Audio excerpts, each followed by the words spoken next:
Mais um episódio do Fala aí, Sesmac. Dessa vez a temática é importante. Esse podcast você pode compartilhar tanto no YouTube quanto no Spotify. E também está na TV Mar, não é isso? Exatamente, professor. Eu sou o professor Vitor Fabiano. E eu sou Águida Feitosa. E hoje a temática é interessantíssima. Você que tem pet vai gostar, em especial porque os pets também podem ajudar de uma certa forma em diversos anseios e diversas necessidades do dia a dia, seja no companheirismo, seja até mesmo uma presença em casa. Tem pessoas que os pets fazem parte da família, você sabia? Fazem parte e eles trazem aquele acolhimento, né? Ajuda até na questão de ansiedade, interação social, né? Conforto ali. Questões comportamentais, Exatamente. Mas também o pet pode ser um excelente aliado, inclusive na ajuda e na intervenção assistida por animais. Grande parte do que a gente vai conversar hoje diz respeito a essa temática, professora Águida. Exatamente isso. E para a gente tratar desse tema, né? A gente trouxe aqui duas pessoas que vão se apresentar. É a professora Maia, que eu não sei o sobrenome dela, ela vai se virar para falar. Kragulhats. Minha gente, eu não vou conseguir falar mesmo ela falando aqui, tá? E a nossa egressa, Jéssica Costa, né? Então, assim, quem é a Maia? Quem é a Jéssica? Primeiro, sejam bem-vindas, né? A esse Muito obrigada. episódio da gente, um episódio tão lindo. Eu acho tão importante e tão fundamental. Com certeza, obrigada pelo convite. Então, eu sou a professora Maia, professora do SESMAC há 14 anos, praticamente já, e sou coordenadora e idealizadora do projeto Focinhos Terapeutas, que é um projeto de extensão que trabalha com intervenções assistidas por animais. Sou Jéssica Costa, sou egressa do SESMAC, formada desde 2021. Estou aí no projeto já tem 10 anos e desde 2016 que eu estou da coordenação também. Maia Kragulhats. Vamos ver, né? Até o final desse podcast, professora Águida, tem um grande desafio que é falar o nome da professora Maia completo. Bora? Maia Fechou? Kragu. É isso aí, tá no caminho certo. Isso aí, tá no caminho certo. É Sérvia, como é que é? Croácia, é o quê? Sérvia. Nossa. Sérvia. Então, na verdade, eu acho que hoje a temática é muito esclarecedora e já começamos, de uma certa maneira, a ficar cada vez mais curiosos, né, sobre a ideia de os pets poderem ajudar em diversos agravos com a intervenção assistida por animais. Quando é que isso começou?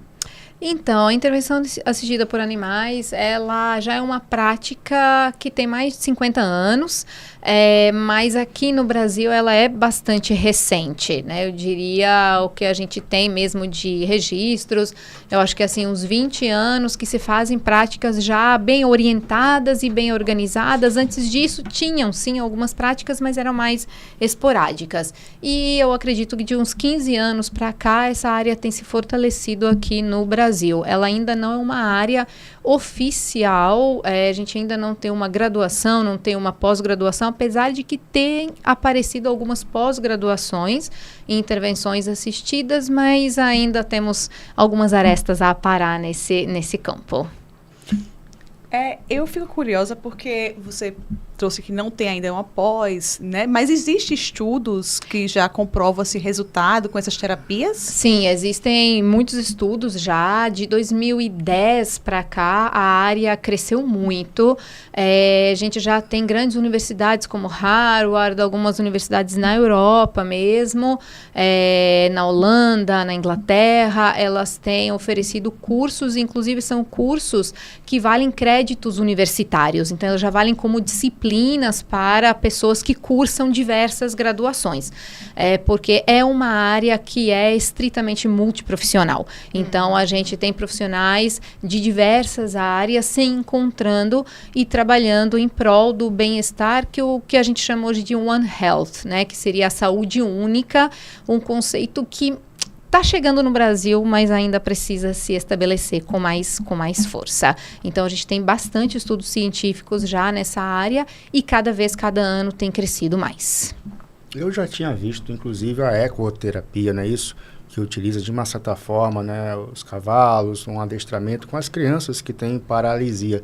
A terapia assistida por animais basicamente, a ecoterapia é um exemplo disso, é verdade? Isso, a ecoterapia é uma área que já está bem mais estabelecida, ela entra dentro das intervenções assistidas por animais, só que ela começou antes dessa área de intervenções se estabelecer e a gente colocar os padrões como a gente deve trabalhar.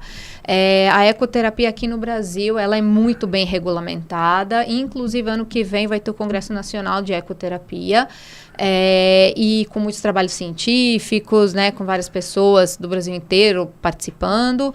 E aí, nela, no caso, são os cavalos que são os protagonistas, e a gente trabalha tanto com pessoas com deficiência físico-motora, como com crianças com transtorno do espectro autista, deficiência intelectual. Então, temos várias linhas de trabalho.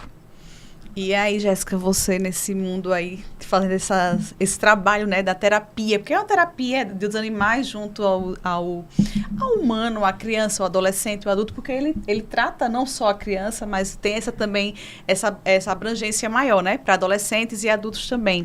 Queria que você falasse um pouquinho da sua experiência, do que você já vivenciou. Eu já passei por muita coisa nesses 10 anos. Eu acho que logo no início que eu cursei Educação Física.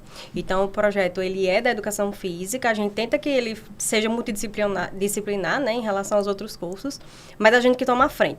Então, a gente não está só pela terapia, a gente está também pela atividade física. E aí, a gente sabe que tem a diferença de atividade física e exercício físico. Então, a atividade física, ela pega a nossa área, mas pega a área de outras pessoas também. Então, a gente vai de acordo com a necessidade de cada criança que a gente atende, e a gente coloca a terapia mais como um reforço, né? Se ela fizer o circuito direitinho, passar pelas estações, a gente coloca como reforço. Ou quando ela estiver estressada, precisa sair daquele ambiente que está estressante, porque não é ela sozinha naquela sala. Então, a gente coloca para andar pelo ambiente, sai. Então, a gente faz a terapia como um complemento para aquilo que a gente está propondo para a criança. Então, a gente tem de criança que tem medo de cachorro, e aí a gente começa a iniciar o processo, né, colocando ele no ambiente, não precisa ter o primeiro contato, a priori, e aí, de acordo com a evolução dela, que algumas a gente consegue ver o resultado imediato, outras não. A gente tem um caso de uma das crianças que tinha pânico de cachorro, que não podia ver e que subia na cacunda do pai, assim, já no corredor, não entrava nem na sala. Ao longo dos atendimentos, a gente viu que ele já estava chamando pela cachorra, chamava pelo nome. Quando ela não ia, perguntava por ela. Para a gente era bom. Crianças que a gente até então não sabia que falava, mas aí com a cachorra ia lá e falava. Falava enrolado, mas falava. Então a gente já sabia tinha uma que interação, queria... ali criava já um vínculo ali, né? Isso, por isso que é tão importante ser multidisciplinar, porque se tivesse uma fono, a gente dava... né, um apertinho a mais, a gente já ajudaria também nisso. A gente tem de criança que chega e fala diretamente com o cachorro e não fala com a gente. Ok, né, a gente aceita. Falou bom dia, boa tarde para o cachorro, tudo bem, tranquilo. A gente teve agora mais recente uma menina que é bem complicada, ela não estava conseguindo fazer nada na quadra, e aí nesse dia ela ficou especificamente com uma cachorra, uma Beagle, que é nossa voluntária, e ela fez tudo. Tudo. Então, ela não se jogou, ela não chorou, ela não quis ficar sentada o tempo todo, ela quis fazer todas as estações do circuito. Então, varia também de criança para criança e do dia que elas chegam, porque se chegarem já estressadas, não vai adiantar muito. Os cães também é importante a gente saber que se eles estão estressados ou não, porque às vezes está mais quente, né? Quando vai para uma quadra que ela não é tão climatizada, fica mais quente ainda para o cão. Então, a gente se preocupa com esses pequenos detalhes, e aí a gente faz com que o atendimento seja de boa qualidade. Perceba que o cão é o terapeuta também das ações, não é isso? Isso. Então, ele consegue realmente ter aí um papel fundamental nessa terapia ou até intervenção ou no exercício. Só para entender melhor, o cão, então, ele acaba sendo auxiliar, né, como vocês chamam de reforço, para poder realizar as atividades com as crianças, é isso? É isso. A gente tem uma mudança de conceitos, inclusive, provavelmente no ano que vem, agora para 2024, está prevista novamente uma mudança na nomenclatura e mudança em alguns conceitos. Ela vem internacionalmente sendo proposta. A gente está aguardando por isso. Mas até então, o cão, ele era denominado cão coterapeuta. Porque a gente tem uma dupla, né, que é o ser humano e o animal, que vão fazer essa intervenção perante quem quer que seja um idoso, seja uma criança, seja um adulto, né? E aí, depois, essa nomenclatura, ela passou para terapeuta.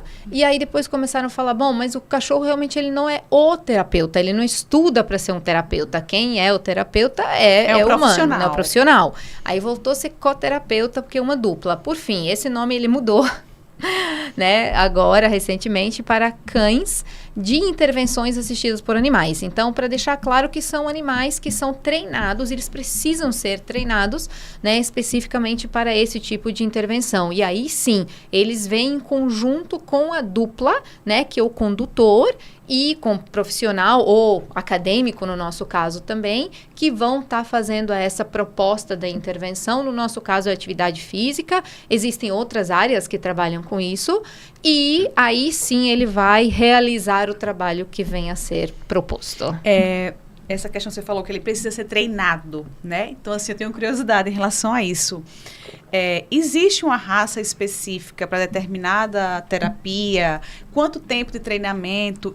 Você escolhe o animal de acordo com a criança ou não? Entendeu? Tem algumas dúvidas em relação a isso. Pronto, eu vou começar falando e depois vou deixar a Jess também complementar.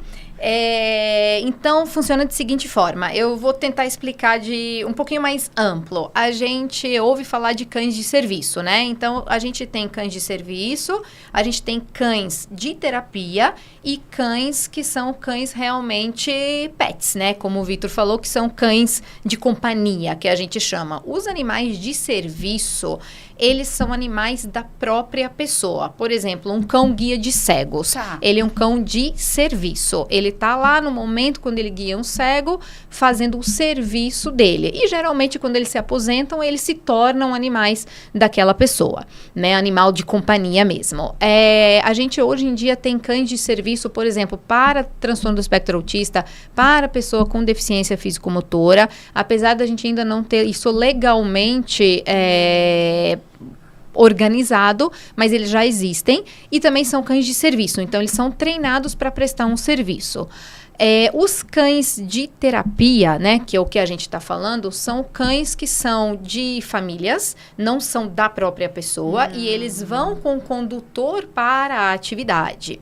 E os cães de companhia são cães de companhia mesmo, né, ou seja, meu bichinho em casa. Então, eu, Maia, terapeuta, posso levar o meu animal para ser um cão, ele não vai ser um cão de serviço, para ser um cão de terapia. Ele ajudar naquela terapia. É isso que os cães de intervenções assistidas por animais fazem.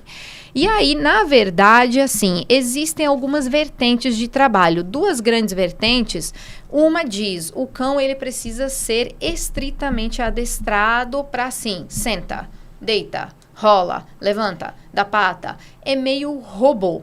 E uma outra vertente que diz que, na verdade, o cão, ele precisa ser o cão. Ele precisa ir lá, é isso que a gente quer, né? Ele precisa ir, ele precisa buscar, ele precisa querer fazer aquele contato, porque a primeira coisa que a gente quer é bem-estar do animal, além do bem-estar daquele paciente. E aí a gente trabalha nessa vertente. E aí nessa vertente, o que a gente vai ver é que precisa existir uma seleção desses cães. Essa seleção, ela precisa ser bem trabalhada, mas vai depender muito do cão. Quanto tempo ele vai precisar? Como vai ser esse treinamento? Eles aprendem muito em assistir, em ver os outros. Então, por exemplo, o que a gente faz muito no projeto é fazer uma apresentação inicial e eles vão indo, eles vão observando outros cães trabalhando e eles vão aprender do mesmo jeito que a criança aprende, do mesmo jeito que a gente aprende, né? E em relação à raça, não existe uma raça específica, apesar de que tem algumas pessoas que defendem ainda algumas raças específicas para esse trabalho, mas o que a gente vê é que todos podem desempenhar. Única coisa que é proibida e realmente não é interessante, independente da raça do cão, com que ele tenha sido treinado como um cão de guarda. Porque os cães de guarda, mesmo quando eles não estão servindo para guarda, eles podem ter algumas reações inesperadas em certos tipos de comportamento. Então, se o cão já foi treinado como cão de guarda, ele não deveria ser um cão de intervenções assistidas por animais. Tirando isso, nós mesmo no projeto temos desde vira-latas adotados de rua, né, até Goldens, Beagles, dogs alemães e, por fim, outras raças. Professora, você tem um pet ou um cão? Não, tenho. Olha, ó, seu cão pode ser um cão aí, inclusive um cão de serviço, não é isso? Estou aprendendo aí as coisas, é isso? De intervenção, não é isso? Para intervenção. Não, de serviço não, são três. Tá vendo? Ó, tá vendo? Intervenção. Confundi, guarda isso aí, ó. O dia a dia, como é que você chamou essa categoria? Cão de companhia. Cão de companhia. Então, a grande maioria são os cães de companhia, né? No caso que você tem, então é um cão de companhia. Você tem um cão de companhia, justamente. E seu cão de companhia pode vir a ser um cão de intervenção. Depende de como. Isso vai ter uma relação minha e dele ali para esse processo, não é isso? Tá vendo? Esse podcast é aprendizado. E como é que funcionam essas intervenções? Quais são os agravos ou doenças que a gente geralmente encontra na literatura com o papel desse cão fazendo a intervenção? Existem diversas áreas de atuação desse cão? Ok, eu vou.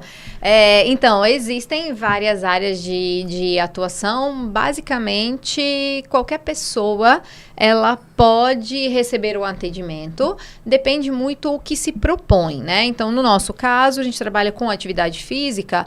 Então, a gente pode trabalhar com transtorno do espectro autista, com TDAH, com dislexia, dislalia. A gente pode trabalhar com idosos, por exemplo, em LPIs ou idosos ativos. A gente pode trabalhar com síndrome de Down. A gente pode trabalhar com deficiência físico-motora, deficiência visual, deficiência auditiva. São alguns exemplos. Se trabalha muito, por exemplo, o pessoal da área do direito trabalha muito com cães dentro dos tribunais quando a gente tem vítima de abusos, especialmente crianças. Então, quando elas vão testemunhar e precisam olhar para a pessoa que fez o abuso, então tem um cão que vai estar lá, que também é um cão de terapia. Cães de educação assistida por animais, que são cães de leitura. Crianças que têm dificuldade de aprendizagem, então se fazem rodas de leitura de aprendizagem com cães. Fisioterapia, né? A gente pode trabalhar a fisioterapia com os animais. Por fim, 1001 opções. E eu fico assim, pensando, esse processo para que tenha um resultado, né? Porque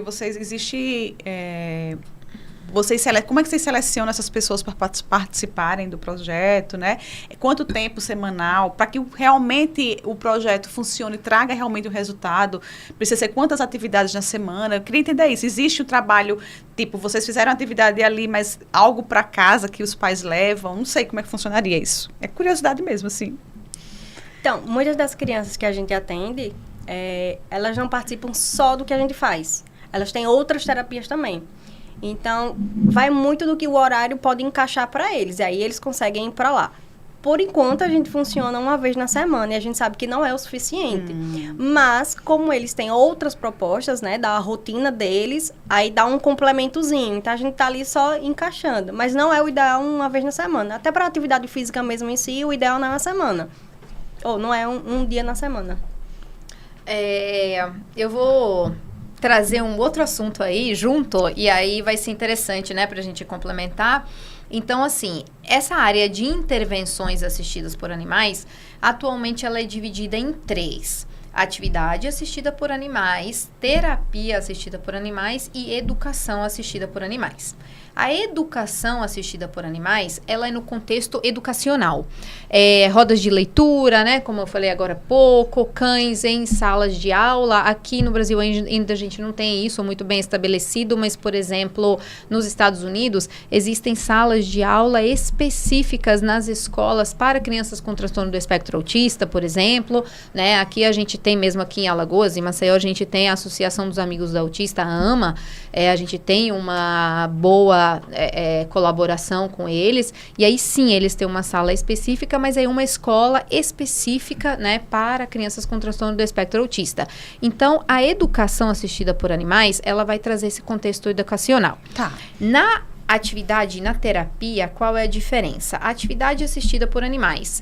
Alguém me liga, Maia, olha, a gente queria uma visita do projeto de vocês, um dia aqui para ver os idosos de uma LPI. Ok, o que vocês querem que a gente faça? Faz qualquer atividade recreativa. A gente chega lá, faz uma atividade social, conversa, brinca um pouquinho, joga bolinha e tal. Ok, fizemos 1-2 horas lá e a gente segue a nossa vida, eles seguem a vida deles. Então, isso é atividade assistida. É fazer algo recreacional que vai ter um planejamento nosso do que a gente quer, mas a gente não coleta dado, a gente não tem um acompanhamento terapêutico. É algo esporádico. É algo esporádico. Tá. E no caso da terapia assistida por animais, que é a vertente que, né, a gente mais trabalha hoje em dia, é justamente ter esse acompanhamento que você perguntou. Então, na terapia assistida por animais, a gente vai ter diversas propostas, e aí eu preciso ter uma coleta de dados, a gente tem uma ficha de acompanhamento das crianças, por exemplo, que a gente atende crianças e adolescentes, e a gente sabe que esse trabalho ele é longitudinal, não é um trabalho de curto prazo. Então, terapia assistida, ela precisa de pessoas da área de saúde, é obrigatório com que seja a área de saúde, e com que a gente tenha um início, meio e fim, né? E com essa coleta de dados para a gente poder ver, como você disse, será que está dando certo mesmo? Isso, a evolução, né? Evolução do paciente.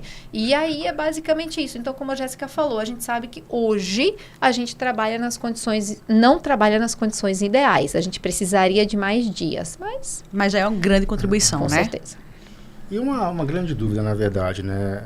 Os grupos de atendimento são mais diversos, mas o trabalho até então com as crianças com o transtorno do espectro autista tem sido estudado na literatura com muitos resultados positivos, seja a intervenção, seja a terapia, sob as mais diversas formas. Como é que funciona esse trabalho com os autistas até então, com a atividade proposta com a intervenção assistida por animais?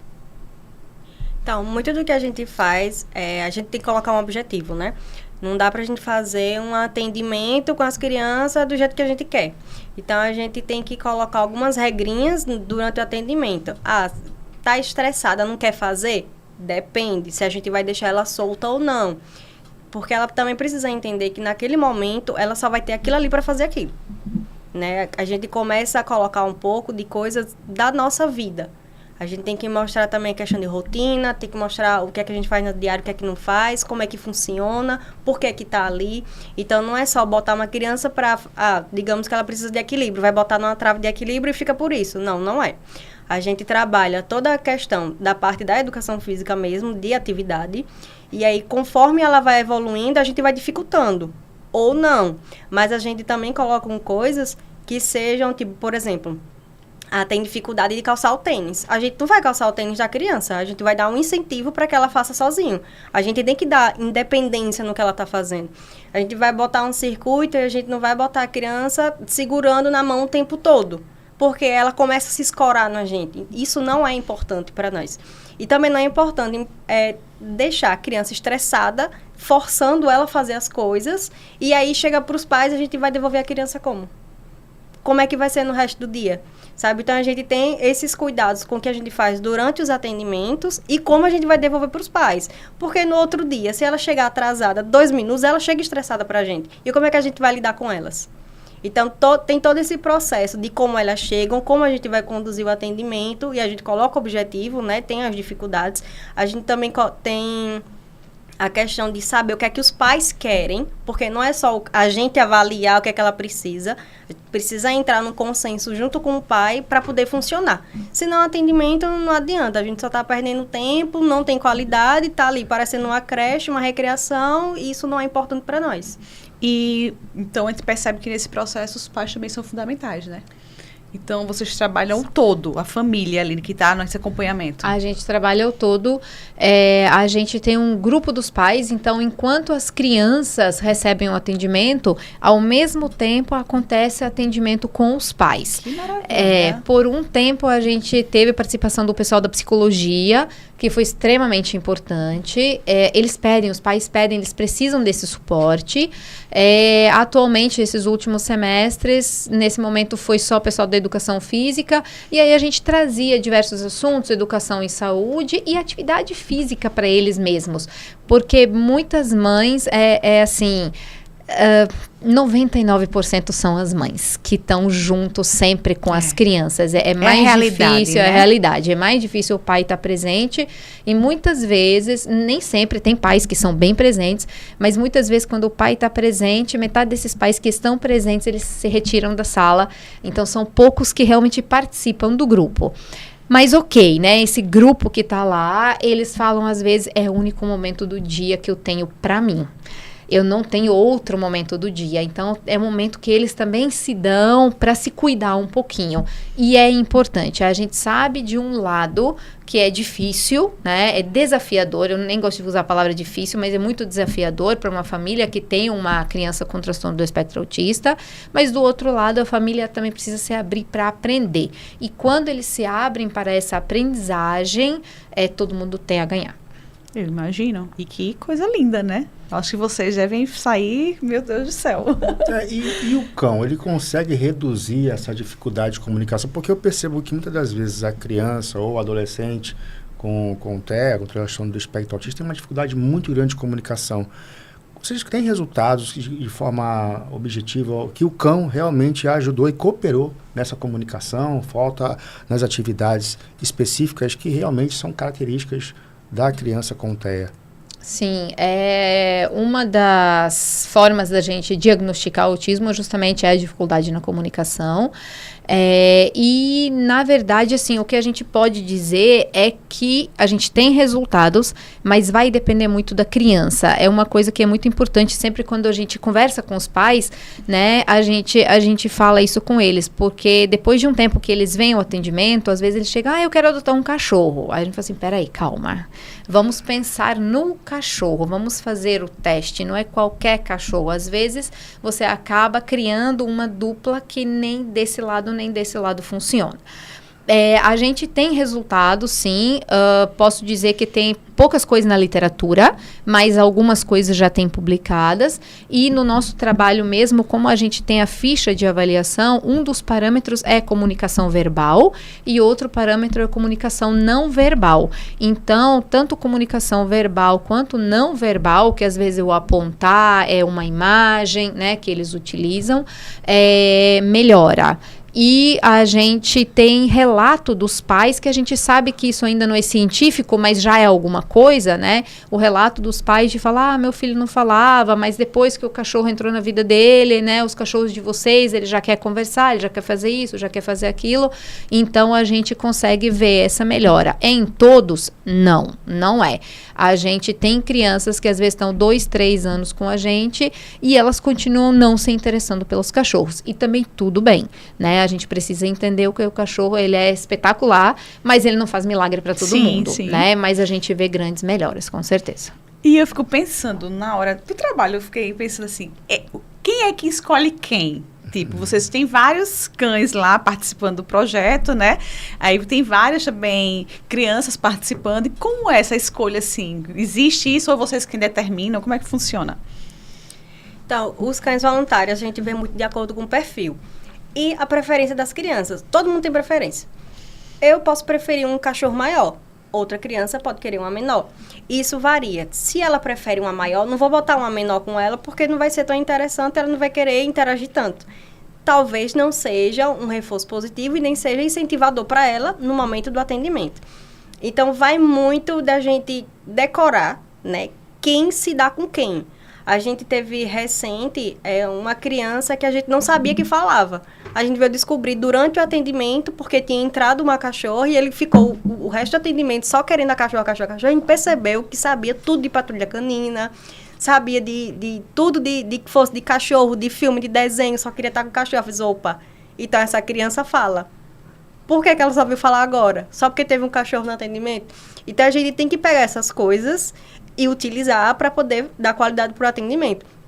Então, vai muito de bater o olho, gostou e usa isso. É o que a gente tem, vocês vão o que vão percebendo vai funcionar, ali, né? É o que vai funcionar. A gente teve um dos casos que eu citei, de um menino que tinha medo, pavor de cachorro. A cachorra que ele mais gostou foi a maior. Ela em pé ficava maior que eu. Então, assim, ele perguntava por ela, sabe? Então, vai muito de sentir, gostei mais desse, não gostei desse, esse aqui só tá pelo, já não quero tanto. Tem criança que pega no pelo, aí já quer limpar a mão. Tem agonia. Então, vai muito disso, de bater, sentir, ok, a gente usa dessa forma. Eu vou contar um caso aqui que vem muito disso. Nos nossos primeiros anos de atendimento, a gente tinha um menino com autismo leve E ele tinha um cão em casa. Então, os pais trouxeram e os pais falaram, olha, a gente quer que ele faça terapia com vocês, mas a gente também queria que o nosso cão participasse, se ele tiver perfil e tal. Não precisa ficar com ele, não é isso que a gente quer. A gente quer contribuir, a gente quer devolver aquilo que vocês estão nos dando com a terapia dele, a gente queria contribuir de outra forma. E aí, o cão dele começou a participar. E aí, eu perguntei pra mãe, e aí, como é a relação? Ela falou assim, não existe relação. Não existe. O cachorro corre atrás dele, porque era novinho na época, e ele ignora. Ok. E assim foi. O cachorro rodava nos atendimentos, sempre ficando de olho no menino, e o menino nem aí. Ok, passou um tempo, entrou essa cadela que a Jéssica falou, né? Era uma dog alemão enorme, 75 quilos, né? Meu Onde Deus. ela vinha, o pessoal falava assim, meu Deus, né? Enorme, era uma paz. Ela era uma paz. E ele se interessou por ela. E aí, com um tempo bem rápido, você criou um vínculo muito forte. E ele só queria ficar com ela, só queria saber dela. Aí ele começou a falar, ela é minha amiga, é isso, é aquilo. Foi uma coisa muito linda. E aí, a partir desse vínculo que ele criou, a gente foi ensinando que o cão dele era a mesma coisa que ela. Ele não conseguia entender que era o mesmo animal, ele não conseguia entender que era a mesma relação. E aí, quando ele conseguiu entender isso, é que ele começou a se interessar pelo cachorro em casa. Que impressionante. Tá vendo como é que são as coisas? É a relação, né, do ser humano com os nossos cães, enfim, até com outros tipos de animais. Eu lembro que eu chorava copiosamente quando via aqueles filmes de cão que se perdia, né? Então você percebe que o sentimento com o cão, né, é algo natural. É. Né? É o que a gente chama nessa área, a gente chama de vínculo, né? E vínculo humano-animal. E isso tem se discutido muito na ciência. Eu lembro dos últimos congressos internacionais que eu participei, estava na palestra de uma das grandes cientistas na área, né? Vamos dizer assim, e ela falou assim, gente, olha, uma sala enorme, a gente em Paris, no centro de convenções, que tinha umas 3.000 pessoas no congresso. Ela falou assim, vou lançar um desafio para vocês. Nós estamos num congresso de intervenções assistidas por animais, congresso mundial, gente do mundo inteiro. Quem aqui não gosta de animal? Aí todo mundo ficou sentado, sem levantar a mão, obviamente. Ela falou assim, é isso. Qual é o nosso problema na pesquisa nessa área? Todos nós amamos animais. E a gente só vem trabalhar com intervenções assistidas porque a gente acredita que os animais, né, independente se é cão, se é gato, se é cavalo, eles podem nos ajudar, né? Então, a gente produz a ciência, mas a gente precisa entender que existe um viés científico aí que sempre vai levar a gente a querer mostrar que o negócio faz diferença. Funciona, né? dá certo. Funciona, dá certo. A gente sabe que dá certo, a gente só precisa entender até onde que a gente sabe que dá certo e admitir também as coisas que não dão certo e que tudo bem, né? Isso acontece em... Mas na pesquisa a evolução é essa. A gente vai testando, são testes, vai verificando e vai analisando. Agora também tem uma coisa bem importante, né?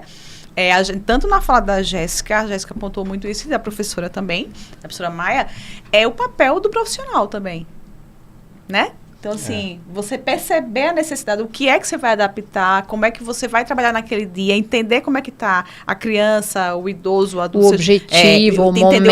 Isso. Então, o profissional tudo. é fundamental. Com certeza. Nesse processo, assim. Acho que essa visão, esse olhar de vocês faz toda a diferença também para o resultado final.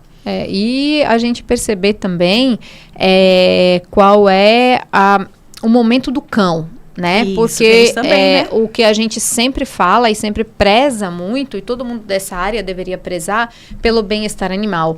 Então, no nosso projeto é assim, de manhã, Maia, fulano, o cachorro não acordou bem, não vou levar hoje. E a gente não quer que leve, porque é isso. Do mesmo jeito que se a gente tá com diarreia e não consegue ir trabalhar, eles também precisam ter o momento preservar, deles. Né? Isso, Naquele e momento. A gente precisa entender isso. Então, se algum cão não se sente bem em algum momento durante o atendimento, a gente retira e é isso aí. Parou por aquele dia.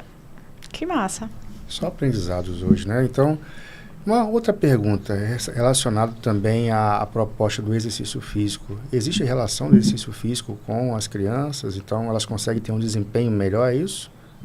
Então, o cão, ele acaba sendo um incentivador para aquilo que a gente propõe, né? A gente consegue fazer com que eles participem dos circuitos, digamos. Montei um circuito que tem que passar por cima da corda, por baixo da corda, tem uma trave. Ele pode levar o cão, como se estivesse levando o cão a passeio. O cão não vai fazer o que está ali, mas ele vai do lado. Ele consegue... a segurança para ele, na verdade, né? Acaba sendo. A gente tá ali para qualquer coisa, mas ele sabe que com o cachorro ele vai. Se for o caso dele ter um cachorro em casa, ele sabe que pode levar o cachorro a passeio. A independência que eu falei lá no começo, né? De não ter que ter uma pessoa segurando na mão dele para ele não soltar a guia. A gente tem que passar essa segurança para as crianças também. Criança, adolescente, quem quer que seja. E aí, a gente fazendo as atividades propostas para qualquer um, dependente do objetivo, vai ser bom para a vida. Eu costumo dizer que eu tropeço, mas não caio. Assim, de verdade, eu tropeço, saio cambaleando, mas eu não caio. E se eu cair, eu vou fazer um rolamento, porque eu sei que eu não vou me machucar. Então, assim, são coisas que a educação física traz, não somente pelo exercício físico, mas até dentro do esporte, que nos ensina a cair e não se machucar. Sabe? E isso eu acho fantástico. Eu acho, a nossa área, eu acho que ela é muito completa e a gente tem que usar muito isso. Por tudo, de ter esporte e ter regra. E saber quando uma pessoa chega para você e pode abraçar ou não. Só um exemplo, eu estava fazendo feira em um supermercado e chegou um adulto para mim, eu já percebi que ele era diferente, né? A gente que já tem esse feelingzinho, a gente percebe logo. Ele veio todo sorridente. Eu e uma amiga minha. Ele fez abraço. Aí eu, opa... Ele não falou bom dia, boa tarde, boa noite, não veio perguntar nada, já chegou falando o que queria. Abraço. Abracei. Aí ele fez beijo. Aí botou a bochecha. Eu, beijo. Tem alguma coisa diferente. E aí, a gente, quando ele saiu, a gente ficou. Ele tem algum transtorno. Não tô falando de questão de doença, nem nada disso. Mas, assim, também tem um certo preconceito das pessoas não aceitarem. Eu vi um vídeo de uma criança que estava na orla e estava abraçando todo mundo e nos comentários era chuva de coisa ruim. Ah, porque o pessoal não abraçou, porque o pessoal, né, se assusta. Mas é claro, minha gente, se a gente não sabe o que é que uma pessoa que você não conhece vai fazer com você, você vai levar um susto. E aí eu não culpo as pessoas disso, não. Eu não culpo o preconceito em relação a isso, de achar que a criança ia fazer qualquer coisa. Mas, se a gente sabe, né, que ela precisa chegar de uma certa forma e a gente passa para ela como deve chegar na pessoa, é mais tranquilo. Porque se for um adolescente, já está lá na puberdade, vai abraçar uma mulher que está com o namorado do lado... Pode criar situações que a pessoa não entende o processo. O namorado não vai pensar duas vezes, vai chegar dando murro. Daqui que você explique que a criança ou o adolescente tem um transtorno, aí, meu filho, já foi. Então, tudo isso vocês trabalham também no projeto? A gente precisa colocar limites no que for fazer. A gente não pode deixar uma criança pular no jump o dia todo. Fez o quê no atendimento? Ah, pulou no jump. Sim. Tinha muita criança que não aceitava a hora de ir embora. Mas a gente tem que ensinar que tem que ir embora, que vai voltar para os pais e que na outra semana volta. Tem que saber a hora de terminar. A gente gosta muito de falar muito. Acabou! Para eles entenderem que ali acabou. Calçar o tênis. E essa é uma coisa muito pontual.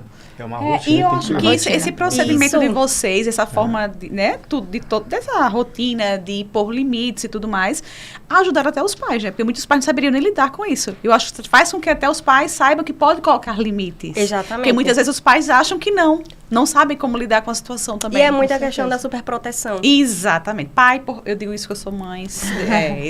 Eu peco também algumas coisas assim, que eu sei que ele precisa. E o limite, ele é fundamental para tudo, né? Tem um projeto, é isso, lá no nosso curso de Educação Física, relacionando o exercício físico com crianças com transtorno do espectro autista? Sim. Focinhos terapeutas, não terapêuticos, ok? Focinhos terapeutas. Lindas projeto. Focinhos, como bom português ensina. Então, Focinhos Terapeutas é um projeto que está aí há quase 13 anos, né? A gente fez 12 agora e estamos indo para o 13º ano de existência, nem eu acredito que temos esse tempo todo.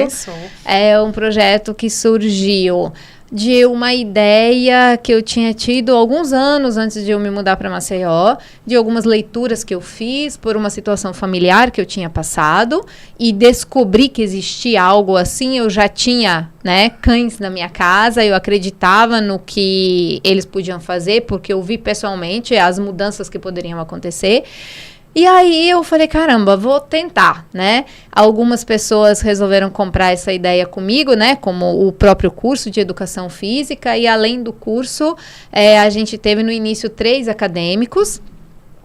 2 meninas da medicina veterinária, que tinham sido minhas alunas, inclusive uma delas hoje faz parte da coordenação e é nossa veterinária do projeto, né? Então isso é muito bonito, assim, pessoa que segue desde o início do projeto e até hoje, né, ela tá junto. E outro foi um acadêmico da educação física também espetacular, né, que hoje também faz um trabalho super diferenciado na área. E aí a gente comprou a ideia, né? E a partir daí foi a pequenos passos iniciando. Começamos com uma voluntária, aí logo em seguida, poucos meses depois, o pessoal da AMA, né, que eu comentei, da Associação dos Amigos do Autista, nos encontrou e falaram, bora tentar fazer uma parceria? A gente, bora! E aí, aos poucos, a gente foi começando com alguns cães, depois, né, esse leque foi abrindo, porque a gente nessa área fala assim, você tem um cachorro, você não tem um projeto de intervenção assistida por animais. Precisam ser mais cães, ou gatos, ou, né, a depender,